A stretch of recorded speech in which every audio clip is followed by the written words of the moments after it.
Today's guest began his company with one simple goal: providing the best technology support to local small businesses and giving back to the community. For over 6 years, that simple formula has led to a great deal of success. Please welcome Wade Stewart. How are you? I'm well, thank you. How are you? Good.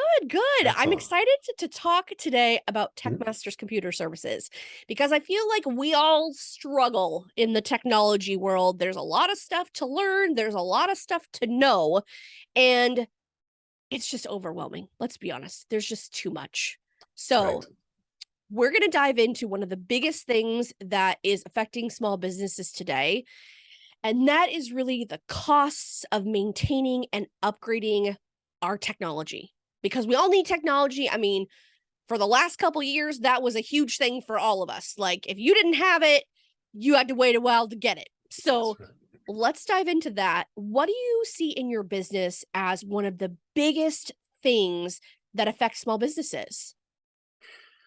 I think one of the biggest things that is affecting small businesses right now in terms of costs is how so many of the services that we relied on to just purchase one time have turned into subscriptions. A lot of those are software. It used to be that we could just go to Best Buy and buy Microsoft Office for what, $230, I think was the last time I was able to buy a copy of that, which was years ago now. And now you've got to pay at least 12 or $16 a month for just one seat. And you got to just keep paying it. And then recently, of course, they changed the licensing model. So if you want to pay month to month, you have to pay 20% more. So it's interesting. They're trying to do stuff to ensure that their cash flow remains stable. Of course, who wouldn't? But it does make for some challenges on the software side.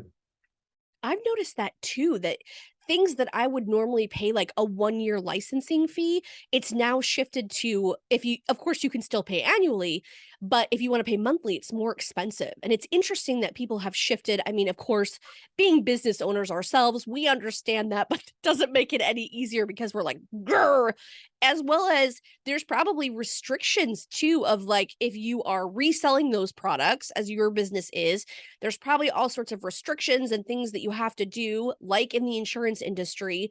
There's all these different things that you're required to do in order to have that ability, right?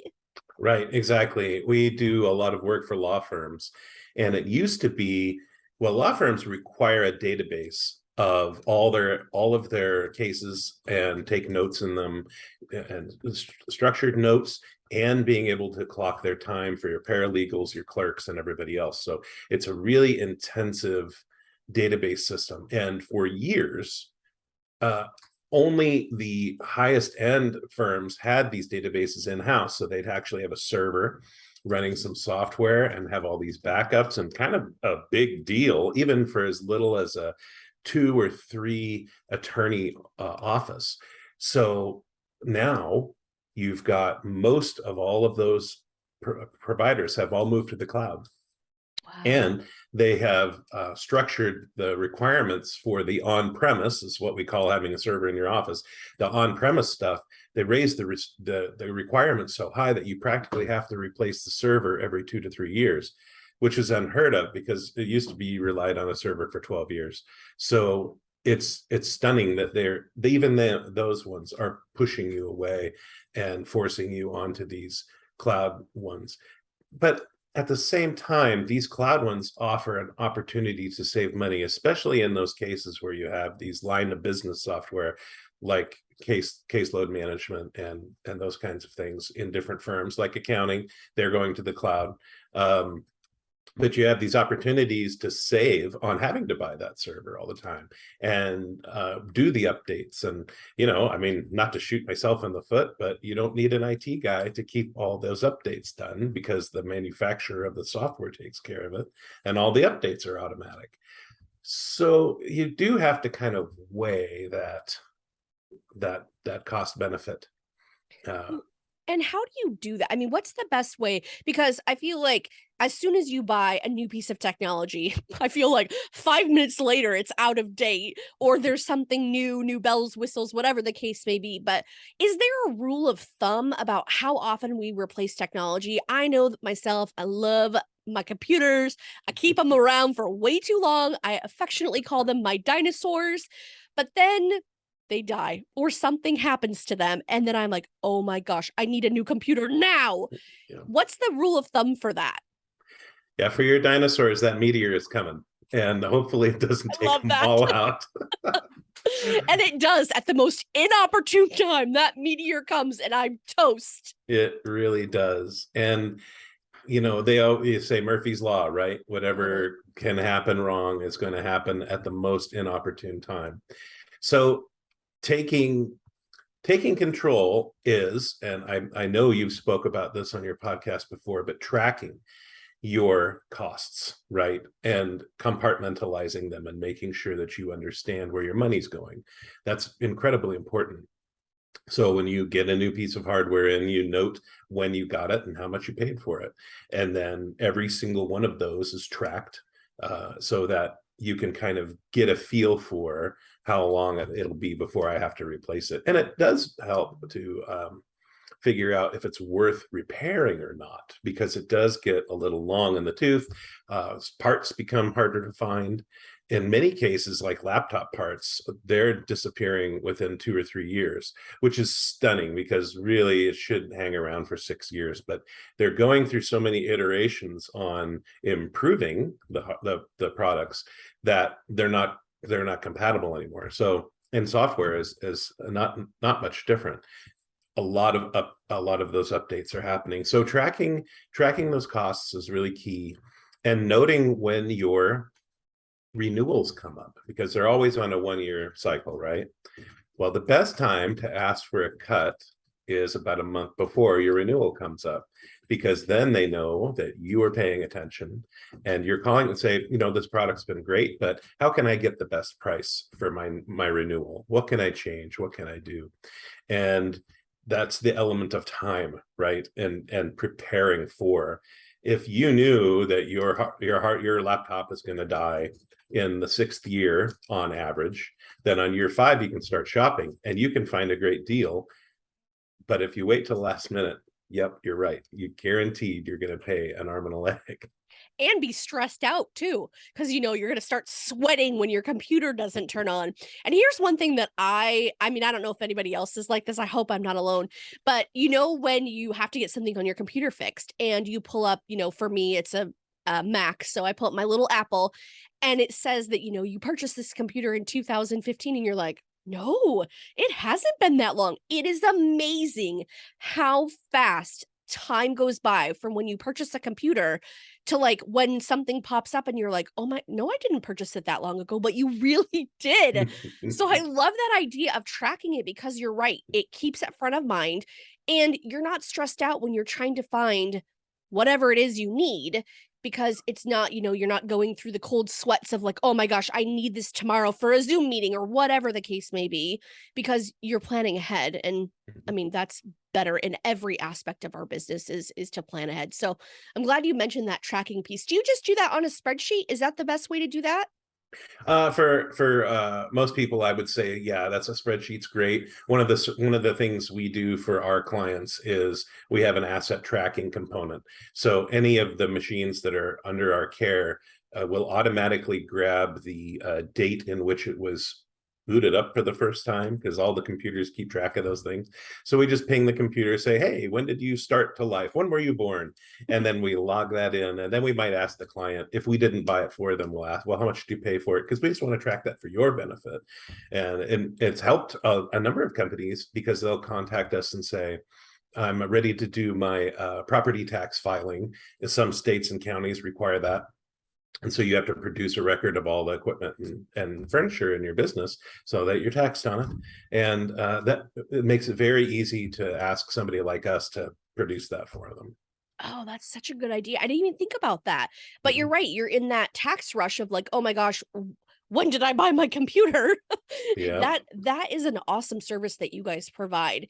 Now, I know that we were talking before offline about when, how often should we be talking to our IT person? And I think this is important because a lot of us, probably myself included, um only call when there's an issue or something's happened, or, Right. I need to, buy another computer because I accidentally knocked it off the desk, Mhm. say things like that.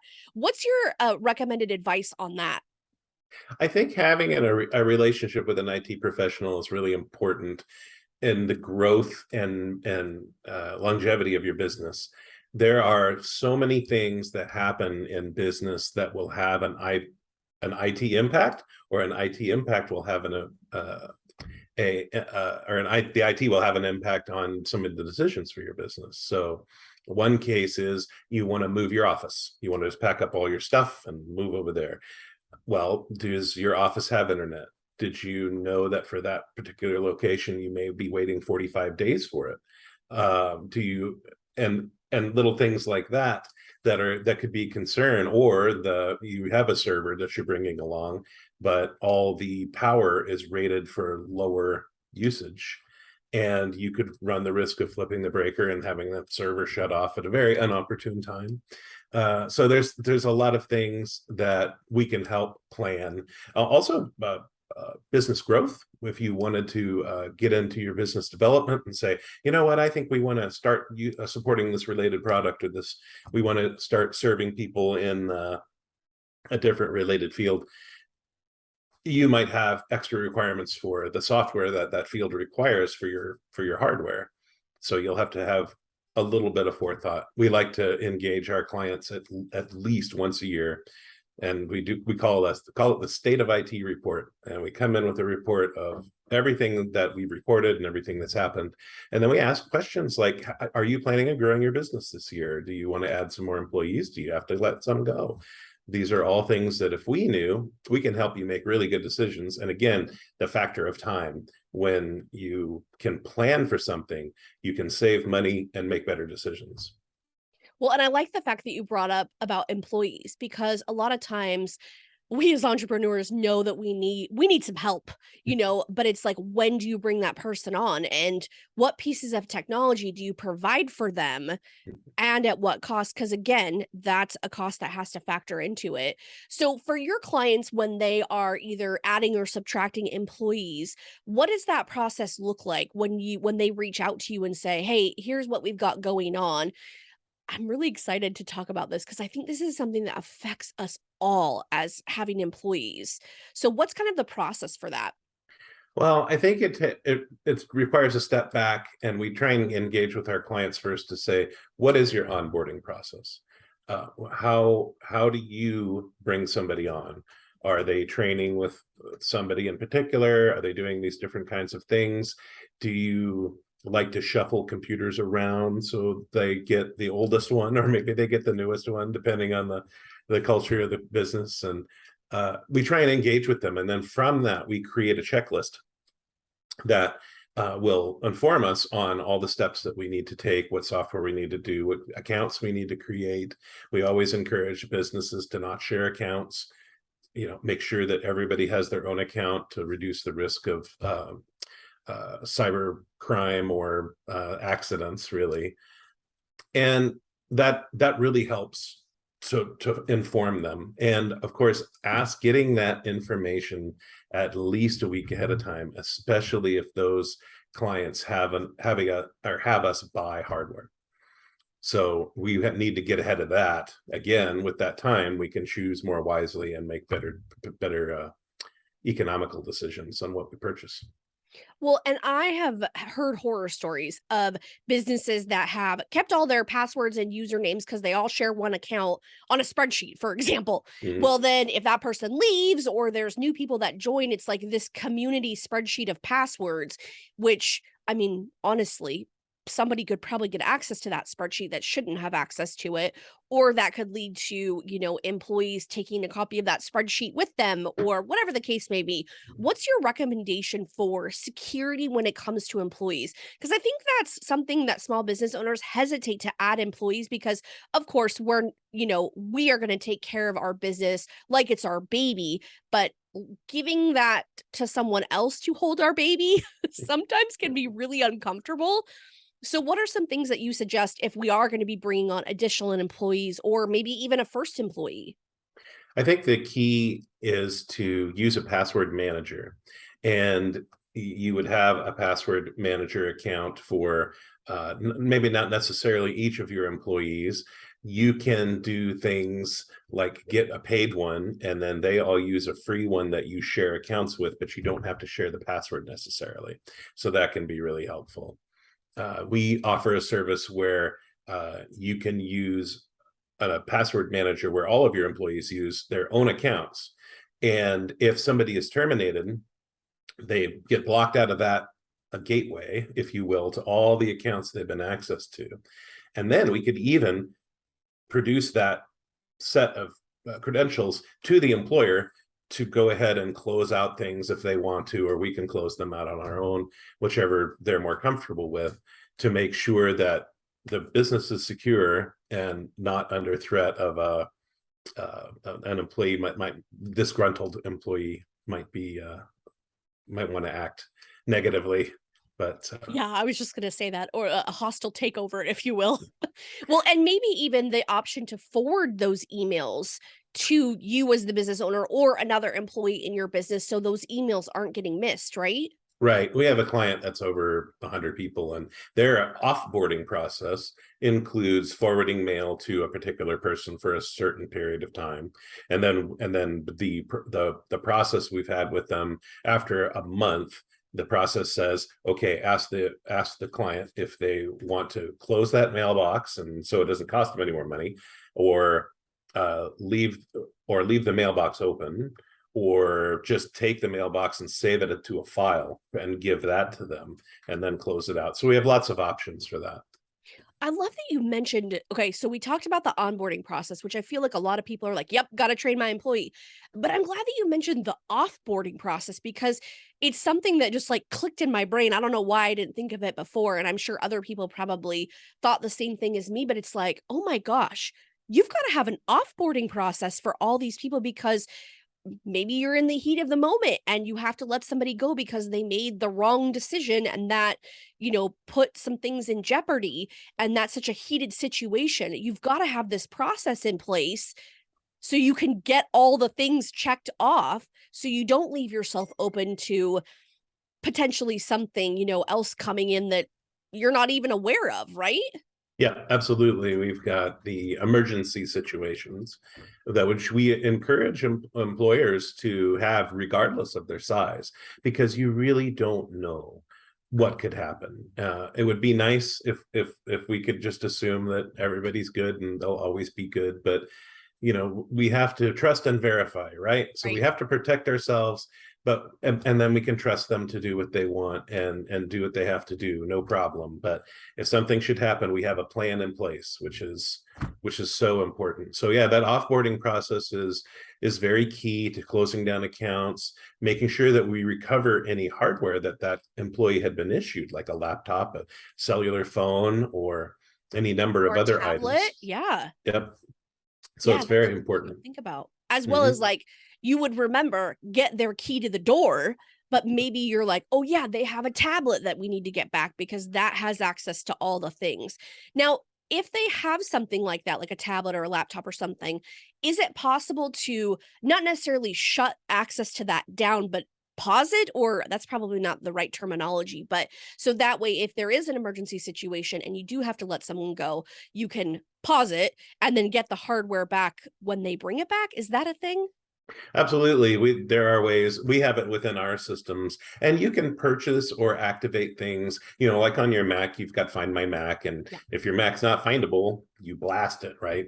But that does rely on that Mac getting on the internet again. So we notice that in most theft cases, they don't put it back on the internet. Then when they steal it, they sell it, and then that's pretty much the end of it. But in cases of a terminated employee, we could definitely block. That's so key to block their access. You say we don't. You said that we make sure that we get the key, but we don't get the virtual key, which is that VPN access into the back door of your servers, or all those other things that could potentially risk much more than somebody walking into your office. Yeah, I So totally agree. yeah, so it's really important that we can shut down everything quickly and as soon as it's needed to be done. Yeah, and again, that goes to the offboarding process because you have that checklist ready to go to say, okay, we're going to do these 16 steps or whatever it is, but at least you've got a plan in place so that way you're far less likely to forget something. I think that's the hardest part is remembering to do everything, and the best way is to just write it down on a checklist, and as you go through that process more and more, just continuing to update that checklist, right? Exactly. And it's nice that our lists are pretty dynamic. So if something changes, and unfortunately, a lot of times we don't know something changes until the next termination. Like, oh, did you do that? Oh, well, that's new to us. That's fine. We'll go ahead and add that and we'll get that done. So again, that goes back to that, constantly reaching out to our clients and just getting a temperature check on how things are going. Absolutely. Now, if somebody wants to work with you, what's the best way to reach out to you? Because we've covered a ton of stuff that affects almost, I mean, virtually every small business that's out there. Yeah. What's the best way for them to get in touch with you? Well, they can always go to yourtechmasters.com and take a look at our whole slate of services and check out what we've got going on. And then, just like every website out there, you've got this little pop up that says, hey, you can talk to us. Why, that's how to do it. You can also email sales at tmcs.pro. That's Tech Masters Computer Services.pro. And we can get to help you. Oh, that's great. Well, and I'll be sure to put those links in the show notes as well for easy access for everybody. Thank you Yeah. so much for spending time with me today. I know we covered a ton of stuff, but I feel like this stuff is stuff we all need to be doing. Like the one thing that we can do after listening to this podcast is reach out to our tech person. If we don't have one, reach out to you and get some systems in place so that way we're not scrambling when there's an emergency to get it handled. Yeah, it's nice to live with a little peace of mind when you have some help. Absolutely. Thanks again. Yes, thank you.